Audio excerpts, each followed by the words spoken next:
it's an unorthodox family thing. But come on, it's Lord of the Rings. Like, Yeah. you want to talk about fantasy, you want to talk about, like, and then you can go into The Hobbit. That's more family friendly than anything. But yeah, I don't think my prefer parents will Lord like of the any Rings. of these things, but. Aw.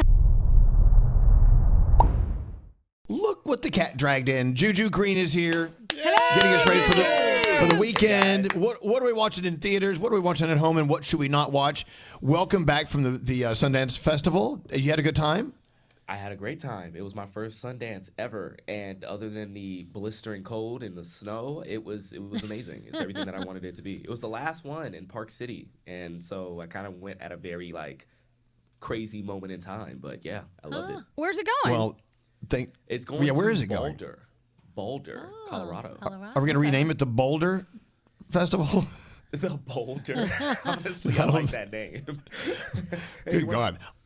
Guys, yeah, I heard they're showing some great movies there. Juju Green is here. Of course, you can see him all over socials under his real legal name, Straw Hat Goofy. His podcast is award-winning. We love him. All right, let's get into it. Let's bite into it. What do you have, Juju? Yes. So, as you guys know, the Oscar nominations came out last week, and we have Sinners with 16 nominations. Woo woo for Sinners. But, however, there was a giant snub in the international category, a movie that is still in theaters. It's directed by Park Chan-wook. No Other Choice, one of the best films of last year. And when I say of last year, it came out in Christmas. So, basically this year. But No Other Choice is a great movie from Park Chan-wook. He also directed the movie Old Boy, one of the best Korean movies ever. But it's essentially about this man who has everything. He has 2 dogs, great kids, a wife, a great job that he's worked at for 20 years until one day they tell him that he's fired. And now he has no other choice but to take out the competition in order to get the job that he wants in interview, basically. Okay. I'm in. That could happen. That's how we got our jobs here. But please go on. I didn't know I walked into this. Okay, I love it, though. I love it. No Other Choice, everybody. Now, this next one, it comes out this weekend. It's called Send Help, starring Rachel McAdams and Dylan O'Brien. This is directed by horror icon and also Spider-Man icon, if you ask me, Sam Raimi. And if you look at the reviews are already crazy good. Like, it has about a 90-something% on Rotten Tomatoes. And it's essentially about Rachel McAdams, who plays a woman who is working at a company for multiple years, except she's actually not trying to kill anybody yet, because she's up for a promotion when Dylan O'Brien, someone younger, takes over the job position as her boss when his father dies. And he treats her like crap, treats her like utter poo-poo. And once they crash on a deserted island, it's only those 2 left. And then the hierarchy of the workplace devolves, and she's the one who becomes the big one on the island. It devolves into something horrific. It devolves into something pretty hilarious. And I think Sam Raimi is back in his horror bag. I love me some Sam Raimi, especially after Spider-Man 2. But please check out Send Help this weekend. It's awesome. Send Help. All I right, want let to me see write that this one. down. Yeah. All right. And you said theaters, or is it streaming? That is in theaters.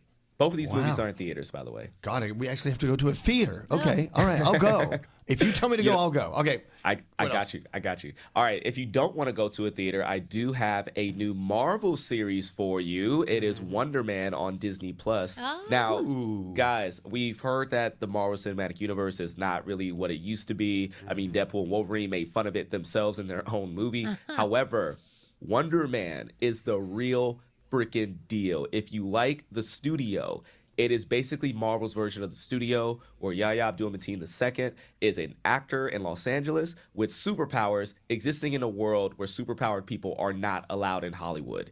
Wow. If you like action, if you like these big set pieces where people are fighting with superpowers, you're not going to get a lot of that. Instead, you're going to get a story about a man who just loves the craft of making movies and acting, and his powers are just an extension of that and how he tries to hide it. Plus, if you watched Iron Man 3 and Shang-Chi, you'll note that Sir Ben Kingsley plays the Mandarin, who is an actor pretending to be a terrorist. He is also like one of his best friends in the show. And it's honestly very sweet. It's pretty complex. And it's something different than the MCU has like offered before. And it's honestly one of Marvel's best shows that they have ever done. Wow. And I am not capping on that. Okay. Wonder Man is awesome. Look at you. And the Disney Plus is where we see that? Disney Plus is where we see it. You actually got me all sparked up on that. I'm ready to go. No, please watch it. And it's only 8 episodes. All the episodes are maybe like 30, 35 minutes. So it's a very quick watch. But I promise you, like, you might want to watch it again right after you're done. It's that good. Wow. It's really, really good. Wow. So in recap, no other choice. You got to see that in the theater. The guy's going to, he wants his job. He's going to take people out till he gets it back, right? Exactly. Send help Rachel McAdams. Who knew? But it's getting huge accolade so far. Yes. So far, it's getting nothing but praise. And I think this is Sam Raimi's first movie since Multiverse of Madness, the Doctor Strange movie, which a lot of people did not love. So you might get back on the Sam Raimi train. And Wonder Man on Disney Plus. This is the one I'm going to check out. Is that out now? It is out right now. Okay. You check it out as soon as you get home. All right, follow up. Gandhi, go. Okay, so my mom asked me the other day which movie she should see in a theater, and I had no idea. And I know we always talk about things that are like super interesting, maybe a little bit heady, but is there something for like parents that's kind of fun and family friendly right now, super easy to digest? In the theater or just like period? Either one, actually. I'll take either one. Let's Not see, the something- Housemaid. No, I would not recommend. No, you don't watch that with a family. With your mom. But like they love movies like My Big Fat Greek Wedding, things like that that are just kind of okay. like.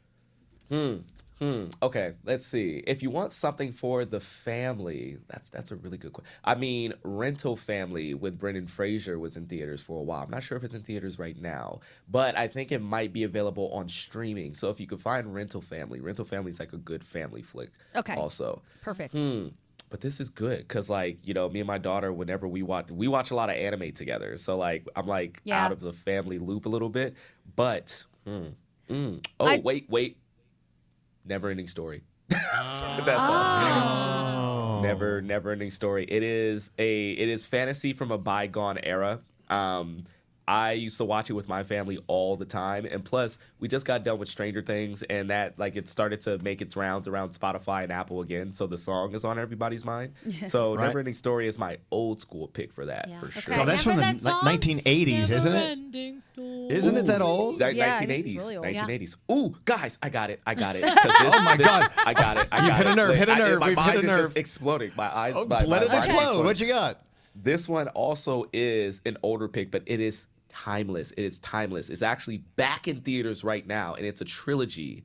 The Lord of the Rings trilogy is back in theaters right now. Okay.